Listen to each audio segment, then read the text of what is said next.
Alrighty, Lumberjacks, welcome back to another Logging from Scratch episode.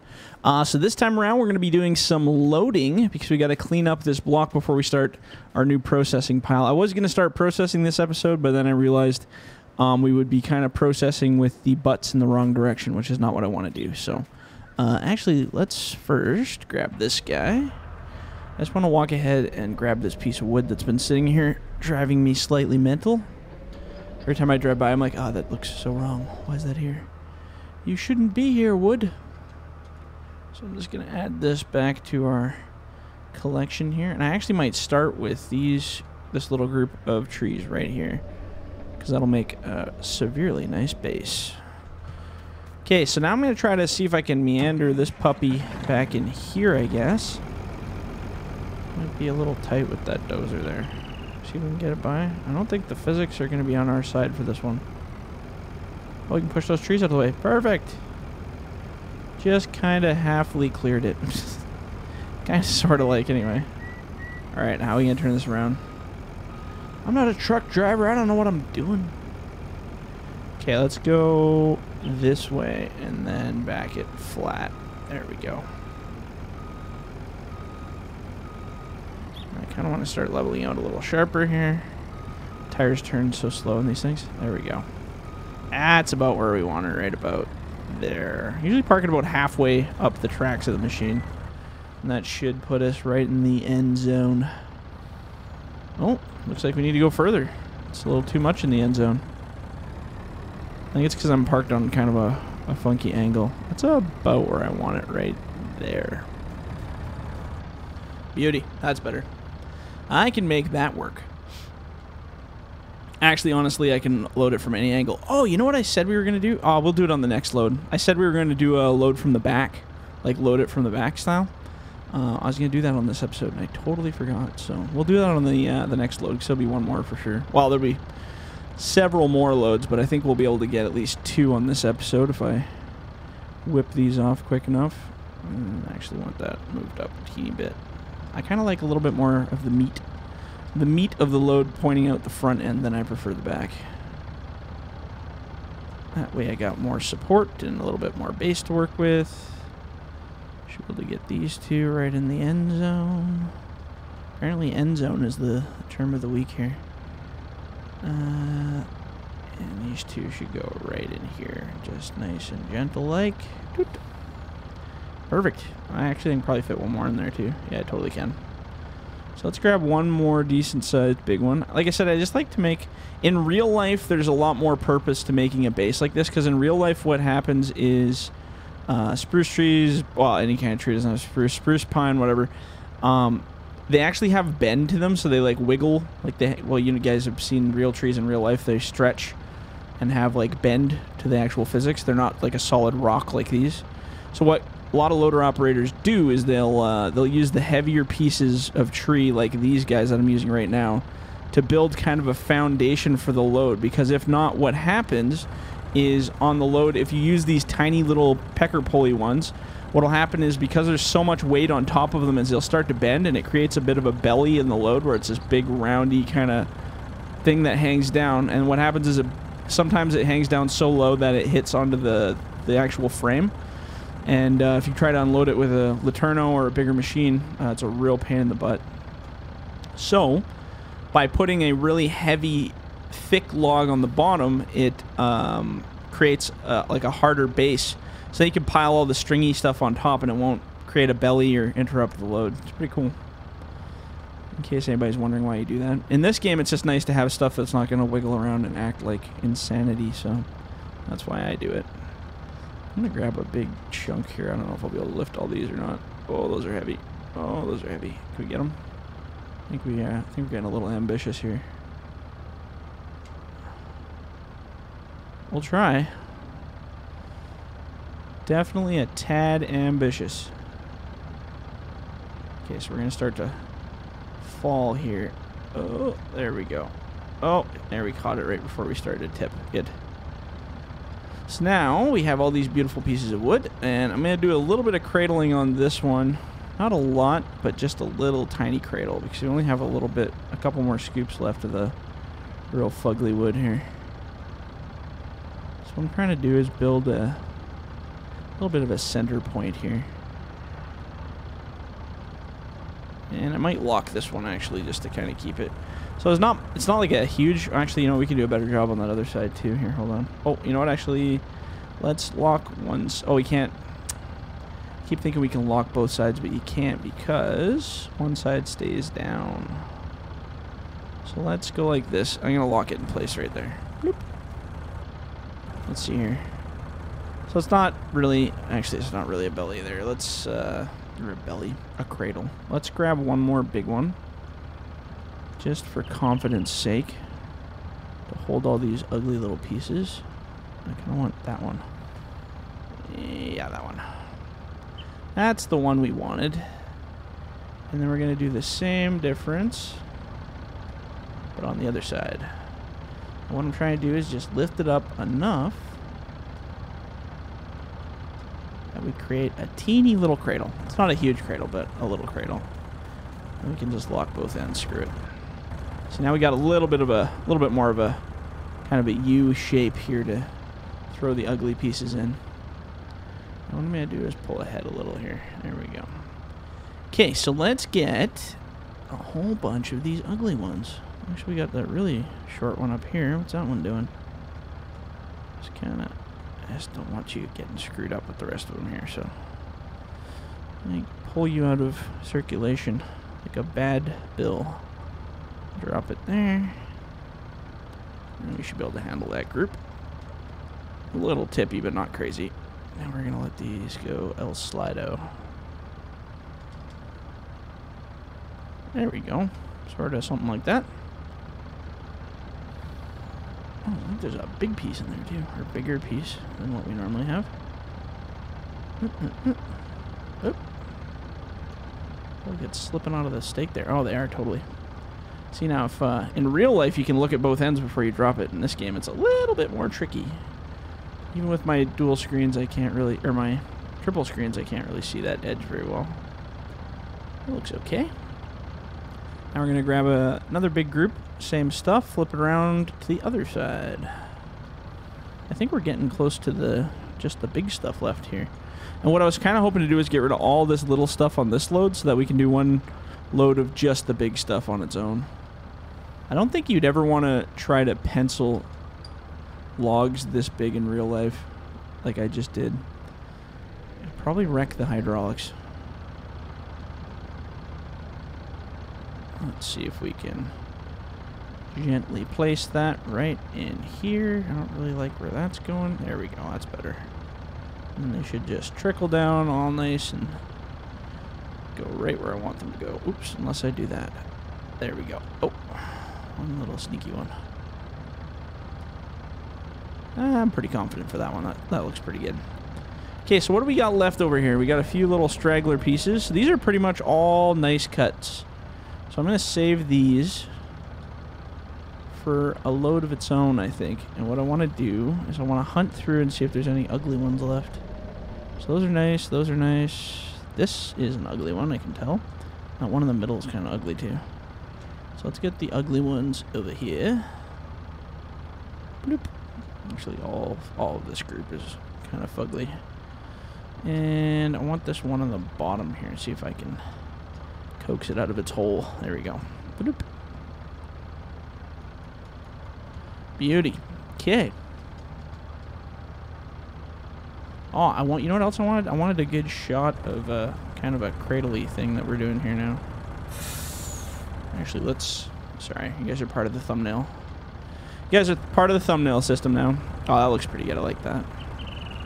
Let's take that picture. Boop. And let's go maybe one more about here. It's not very great. Whatever. We'll call it good. We'll make it work out of that. Okay, so now we're going to kind of do the same thing. We're going to put butts to the front, though. We're kind of out of room to... normally what I would do is add a log at the front, or at the sides on both sides, but we kind of want to save those pretty ones, so we're just going to mix these ugly buggers in here. And as long as they stay, I should be able to lock it and call that a load. It's not really a super full load, but you know what? It should do the trick. And these pieces are actually quite nice. So, what I might do... How's that going to work? So we're cutting them left to right, so the butts are going to be on the opposite end. So what we could do is either we could turn this pile around so that when we're processing, we'd go into the proper decks. Maybe we should do that. Let's do a quick little project here. Let's make our machine actually face the right direction. That helps a lot.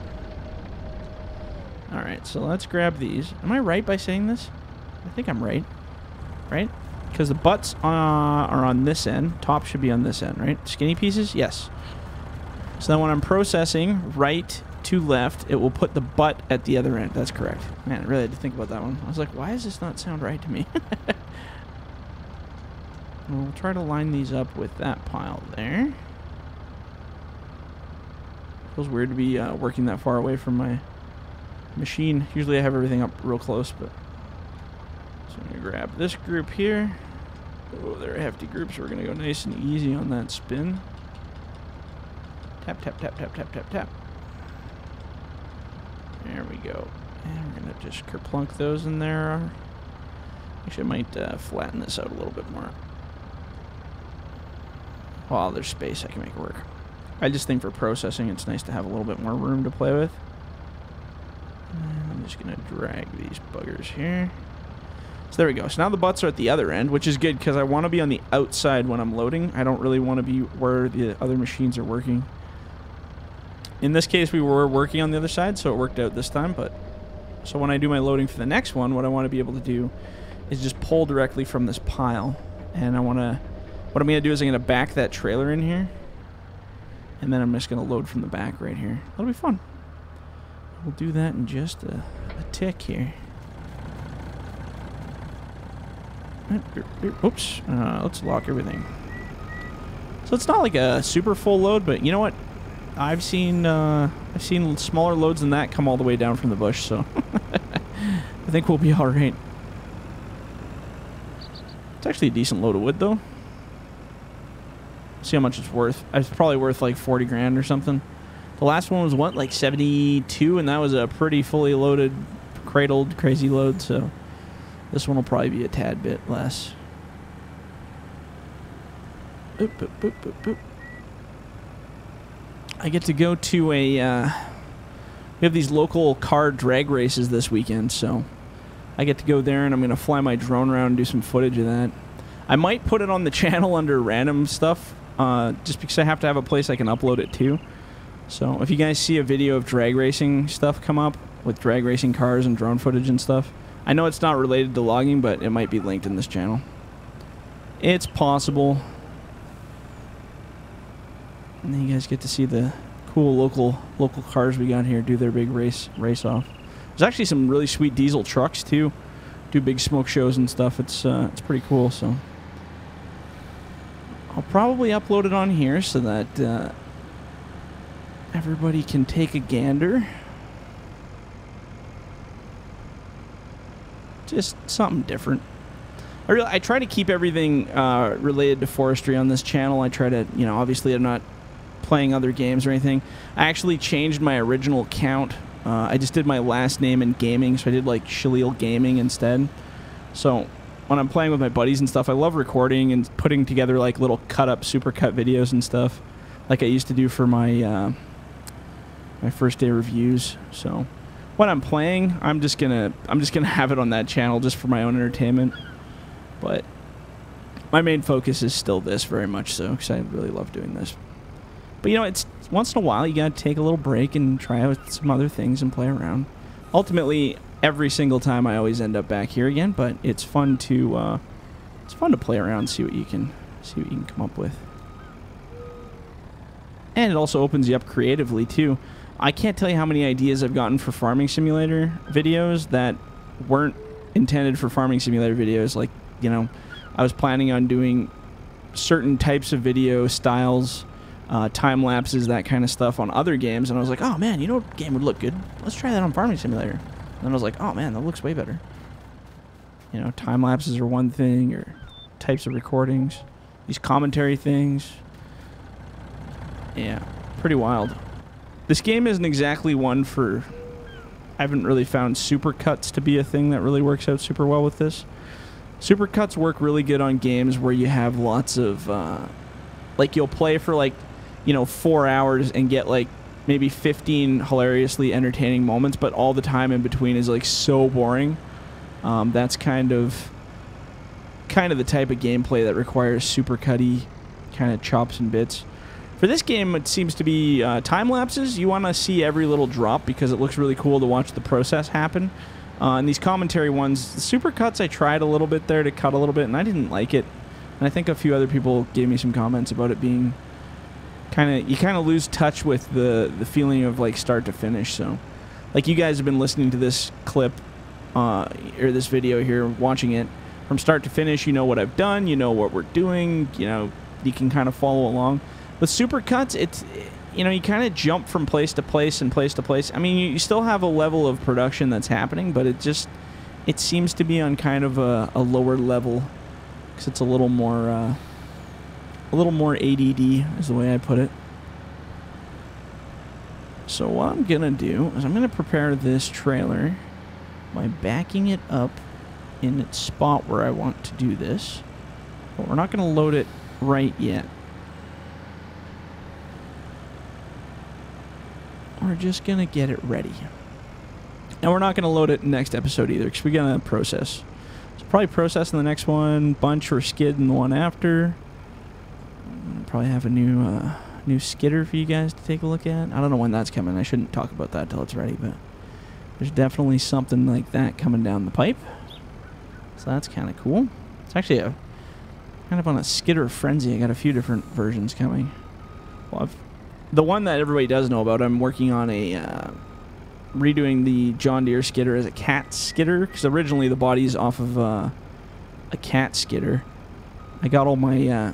I don't know if you guys have ever been to polygonish.com, but a long time ago when I first started doing farming simulator stuff, or not first, I guess it was a little bit... It was in 17, and I ran across this guy whose company or group is called Polygonish, and I asked him to build some models for me. So the first one he ever did for me was the John Deere 909, and he's done incredible work. He's done a whole bunch of stuff for me.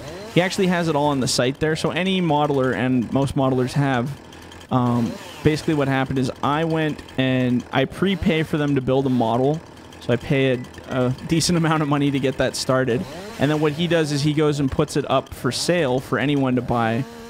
Unfortunately, he puts it at an extraordinary much lower price than what I paid, so it's kind of that used to be a battle of mine back in the day.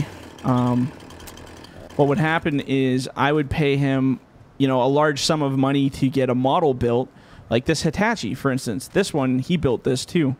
So what I would do, I had a few competitors back in FS17 that were kind of dirtbaggy, so basically what would happen is I would pay the guy at Polygonish, the modeler, a bunch of money to build the model, and then he would send me a copy of it. But the day he sent me a copy of it, he would also post it on his website for all to see and download. So what would happen is I'd get the model, and then I'd start working on it.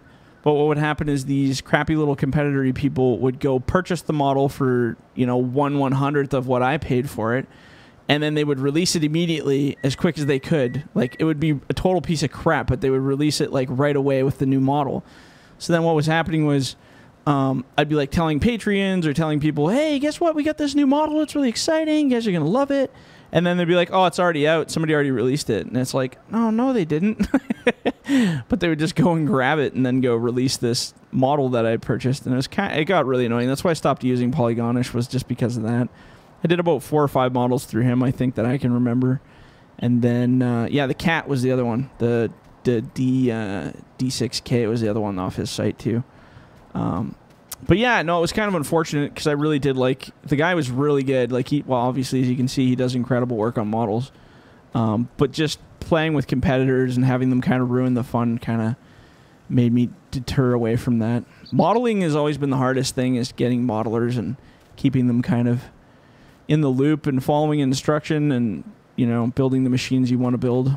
That's always been the biggest hiccup for this game. But there's lots of content out there, and I'm trying to kind of change these machines as best we can to make them operable. So anyway, yeah, so we'll see what kind of comes down the pipe with the new stuff. I got a few new models coming down, and I think you guys will like them a lot.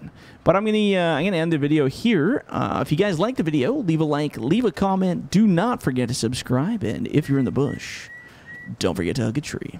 All right, guys, we'll catch you on the next one. See ya.